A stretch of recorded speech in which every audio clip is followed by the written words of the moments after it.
अंजनीच्या सुता तुला रामाचं वरदान अन एक मुखान बोला बोला जय जय हनुमान एक मुखान बोला बोला जय जय हनुमान धन्य तुझे राम राज्य धन्य तुझी सेवा तुझे भक्त आम्ही सारे उपाशिका देवा तुझे भक्त आम्ही सारे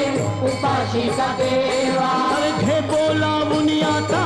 कंठाशी आले प्राण एक मुखान बोला बोला जय जय हनुमान अंजनीचा सुता तुला रामाचं